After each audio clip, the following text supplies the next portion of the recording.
할렐루야. 여러분, 오늘도 하나님께서 우리와 함께 하십니다. 오늘도 하나님 말씀 붙들고 또 하나님께서 인도해 가시는 대로 순종하여 오늘도 승리하는 저와 여러분 되시기를 주의 이름으로 축원합니다. 오늘 말씀은 신명기 17장 1절에서 13절까지의 말씀입니다. 오늘 말씀 중에 저는 1절을 좀 주목해 봅니다. 1절에 보면 흠이나 악질이 있는 소와 양은 아무것도 네 하나님 여호와께 드리지 말지니 이는 네 하나님 여호와께 가증한 것이 됨이니라. 흠이나 악질이 있는 그러한 재물은 하나님께서 기뻐 받으시지 아니하신다는 것이죠. 여러분, 하나님은 거룩하신 분이십니다.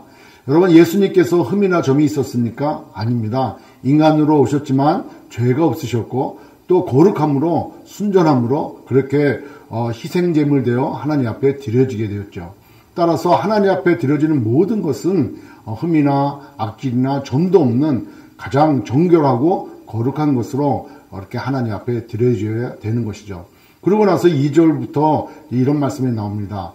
너희들이 거하는 성 중에 남자나 여자 중에서 하나님의 약속, 즉 언약을 어기고 그리고 그들이 원하는 대로 이럴 성신을 섬겨 절을 한다고 한다면은 너희들은 그들을 이끌어내서 반드시 죽이라고 이렇게 얘기하는 것이죠. 왜냐하면 공동체 안에 그와 같은 사람이 있을 경우에 온 성이 다 죄를 범하게 되기 때문에 반드시 죽이라고 이렇게 말씀을 하십니다.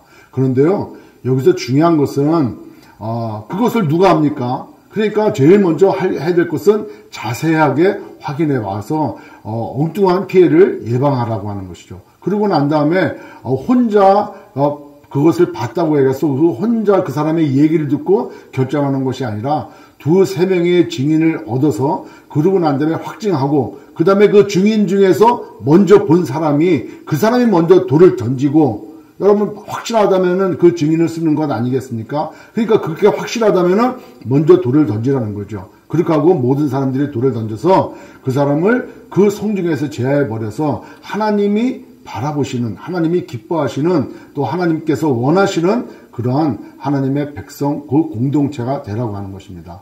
여러분, 우리의 신앙생활은 인본주의가 아니라 신본주의입니다. 하나님이 기준이고 하나님의 말씀이 우리 삶의 모든 것이 되어지는 것이죠.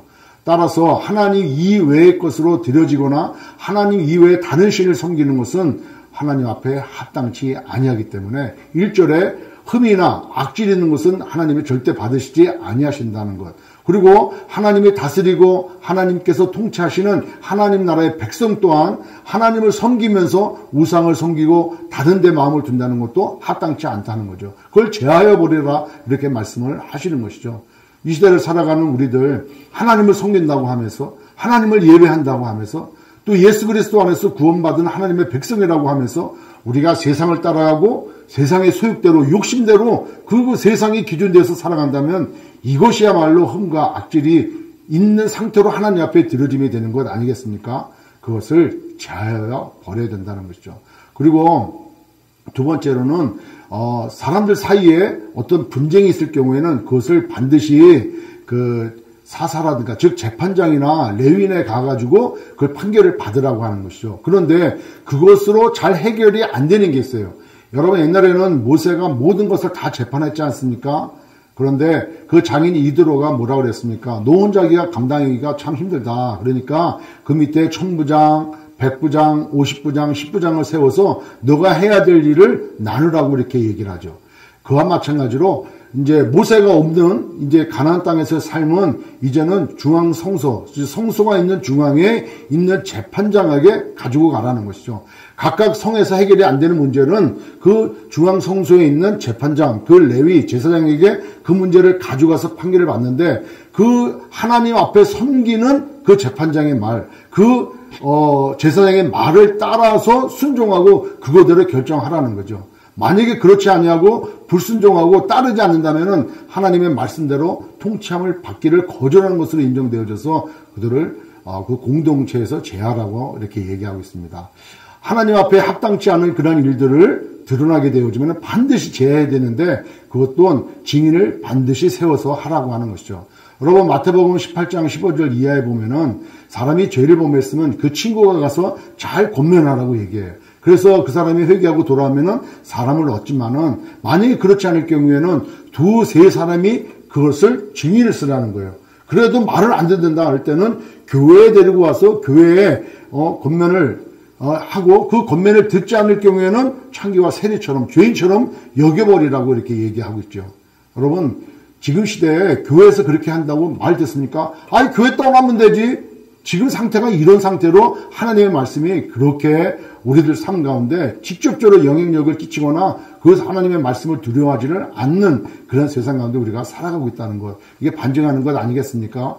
따라서 교회에 세운 리더십, 교회의 영적 권위에 대해서 순종하고 그 뜻대로 살아가는 것. 또한 그 하나님의 말씀을 따라서 교회 리더십으로 세우고 또 하나님의 말씀을 가지고 살아가는 이 교회 리더십들은 항상 자기의 삶 또한 얼마나 중요하게 잘 다스려야 되는지, 하나님 말씀대로 얼마나 또 잘 살아야 되는지, 그것을 가지고 잘 또 판단해야 되는지, 그것을 다시 한번 깨닫게 되어지는 것이죠.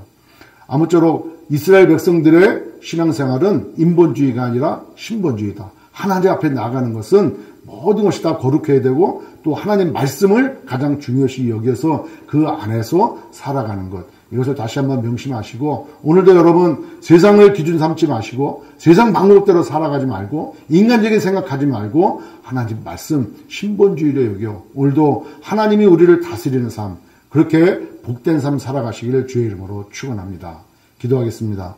전능하신 하나님 그렇습니다. 우리가 돌아가는 상황 따라서 인간적인 생각으로 판단하고 정죄하고 또 내 마음의 기준 삼아서 행동할 때가 얼마나 많은지 모릅니다. 오늘 말씀을 통해서 다시 한번 우리가 하나님 중심, 그 말씀 중심, 그 말씀이 기준인 것을 다시 한번 깨닫고 오직 하나님이 다스리시는 그러한 나라 백성으로서의 마땅한 삶을 살아가는 저희들 될 수 있도록 인도하여 주옵소서. 예수님의 이름으로 기도드립나이다. 아멘.